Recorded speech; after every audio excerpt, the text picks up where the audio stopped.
C'est dans une brasserie parisienne entre la rue du Temple et la rue Turbigo que nous avons rendez-vous avec notre invité, l'architecte Alexandre Layani, cofondateur avec Angel Menendez de l'agence d'architecture L'Atelier Lame. Les grands entretiens, un podcast Imo Week. Diplômé de l'école technique supérieure d'architecture de Madrid pour Angel Menendez et de l'école nationale supérieure d'architecture de Paris-la-Villette pour Alexandre Layani, nos deux architectes font leur classe ensemble chez Studio Milou Architecture.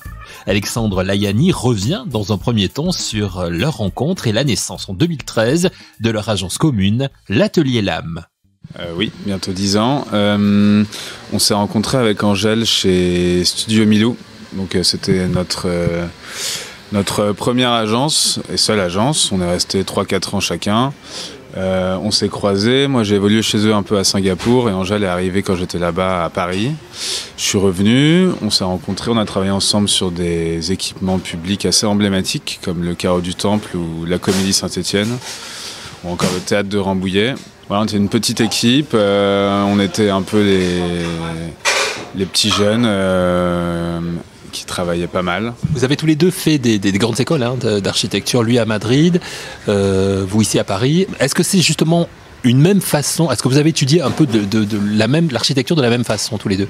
Non, pas du tout, je pense. Je pense que les études, donc lui il est espagnol, il vient de Madrid, il a fait Polytechnique Madrid. Moi j'ai fait Paris-la-Villette.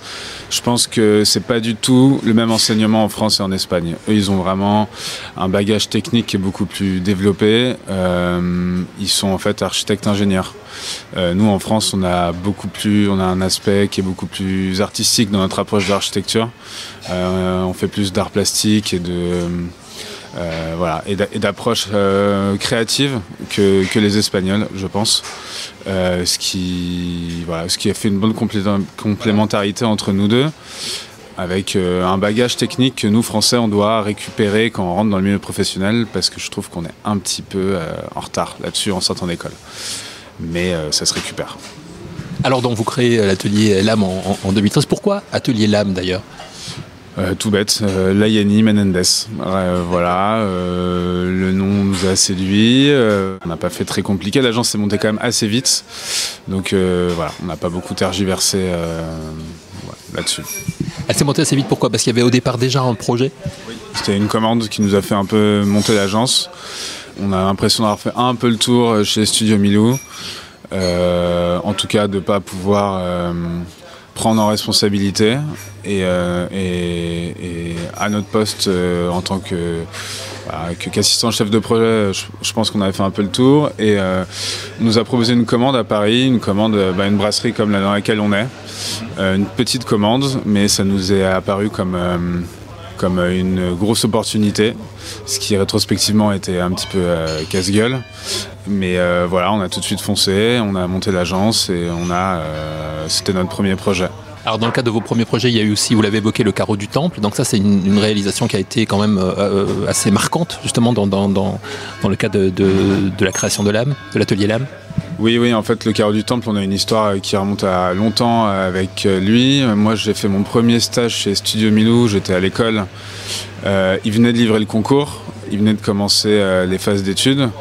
Donc j'ai un peu suivi ça avec un œil de stagiaire jeune. Voilà, j'avais 20 ans, quelque chose comme ça. On est ensuite revenu travailler chez Studio Milou. Angèle comme moi, on a travaillé longtemps sur le Carreau du Temple. Donc c'est quand même un gros projet, donc sur différents aspects.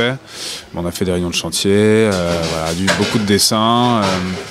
Et donc le Carreau du Temple nous a rappelé, via Studio Milou, nous a rappelé quand on venait de monter l'agence, on avait 1 an d'agence je pense, ils ont organisé un petit concours pour réhabiliter le bar, l'accueil et le hall, tout un espace qui a été peut-être pas assez bien traité à l'époque, faute de temps, donc ils ont organisé un mini-concours qu'on a gagné et donc on a pu refaire une intervention plus modeste, mais une intervention quand même assez intéressante dans le Carreau du Temple, Angèle et moi.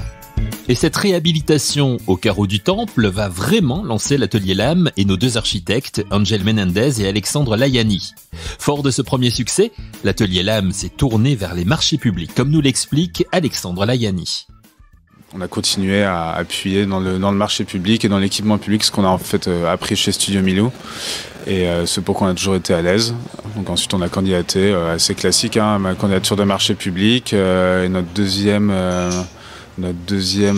réalisation, c'était une halle de marché à Bouffémont, au nord de Paris. Voilà, pareil, un peu plus gros que le Carreau du Temple. Voilà, on a commencé à prendre un petit peu en échelle, mais opération cœur de ville avec une place aménagée, donc travailler avec un paysagiste. Voilà, reconquête un peu du cœur de ville de cette petite ville de banlieue.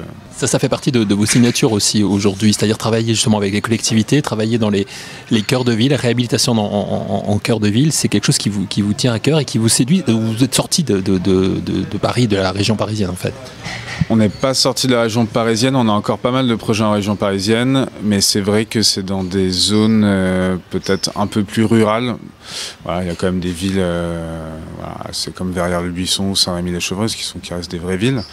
Mais on intervient beaucoup dans des petites communes, dans des projets de reconquête des cœurs de ville. Parce que je pense que c'est dans la mouvance actuelle, parce que on intervient, notre souhait ça a toujours été de faire de l'équipement public, culturel mais pas que. Et que en fait la reconquête des cœurs de ville, notamment via les halles de marché en cœur de ville, qui sont un centre un peu névralgique de ces cœurs de ville, nous ont beaucoup séduits et c'est vrai qu'on répond pas mal sur ce genre de sujet, on s'est un peu spécialisé là-dedans. Cette idée de travailler pour le bien commun, c'est quelque chose qui vous intéresse justement? Oui, bien sûr, et puis la reconquête des cœurs de ville, je pense que on a grandi à une époque où on a un peu vu les cœurs de ville disparaître, être abandonnés au profit de zones commerciales périphériques. Et donc quand on voit qu'on a la possibilité d'aider ou de participer à la reconquête de ces cœurs de ville, de recréer des centres dynamiques, bien sûr c'est assez séduisant. Depuis la création de l'Atelier Lame, donc en 2013, il s'est passé beaucoup de choses, et notamment on a eu une crise pandémique qui a un petit peu changé les choses dans beaucoup de domaines, et notamment dans le regard des architectes. Même si vous aviez des visions sur ce qu'allait être la ville de demain, est-ce que ça a accéléré les choses, cette crise pandémique? Comment vous l'avez traversée, vous, à l'Atelier Lame? Bon, elle a duré longtemps, donc je pense qu'il y a eu plusieurs phases. La première phase, elle était un peu bizarre, comme tout le monde, je pense. Mais on avait un gros concours qu'on a gagné, d'ailleurs, à Saint-Rémy-lès-Chevreuses, sur lequel on a travaillé beaucoup avec Angèle. Du coup, c'était assez... on a quand même un truc sur lequel se concentrer, mais qui a quand même changé notre vision, je pense, pendant la conception, puisqu'on était vraiment en pleine pandémie, donc voilà, forcément ça a des répercussions. La crise pandémique, oui, bien sûr, elle a accentué tout ce qu'on savait un peu déjà, qu'on essayait de mettre en place. On va dire, je pense que les gens ils sont un peu plus sensibles à des sujets environnementaux maintenant qu'avant, même si nous on était déjà assez sensible à ce sujet-là. Le réchauffement climatique, une meilleure gestion énergétique des bâtiments, des situations importantes auxquelles les bâtisseurs de la ville de demain sont confrontés, qu'ils soient promoteurs, aménageurs ou architectes. Quel est le positionnement de l'Atelier Lame sur ces sujets essentiels aujourd'hui? Alexandre Layani nous en parle. Moi, je pense que ça se fait à chaque projet. C'est-à-dire que je pense qu'il faut qu'on essaye de faire du mieux qu'on peut là-dessus, sur chaque projet, à chaque petite échelle, et on arrivera à faire dans sa globalité, à avoir un environnement qui est plus naturel. Nous, ça intervient très tôt dès la conception. On essaie d'intervenir de la manière la plus naturelle possible, avec les ressources locales, avec des matériaux biosourcés, en essayant d'altérer le moins possible le biotope, le terrain naturel, la perméabilité des sols. Voilà, des constructions sur pilotis, tout en bois. Voilà, c'est vraiment des choses qui sont de plus en plus ancrées dans nos interventions. Vous qui répondez souvent à des marchés publics, justement, est-ce que les élus auxquels vous vous adressez le comprennent tout cela? Est-ce qu'ils ont cette même démarche ou est-ce qu'il faut leur expliquer beaucoup? Alors, on a une petite expérience, mais déjà entre le début et maintenant, ça n'a rien à voir. C'est-à-dire que vraiment maintenant, il y a une approche environnementale qui est nécessairement demandée. Ils sont très sensibles aux matériaux biosourcés.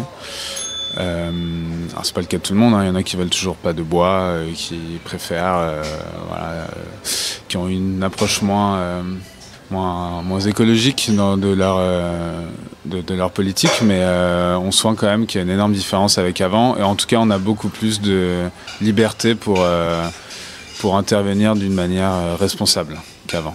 Le bois, justement, vous l'évoquez, vous l'avez évoqué à plusieurs reprises. Vous êtes d'ailleurs nommé pour un prix dans le cadre de Batimat très, très rapidement autour du bois. C'était une évidence, le bois, pour vous, à l'Atelier Lame?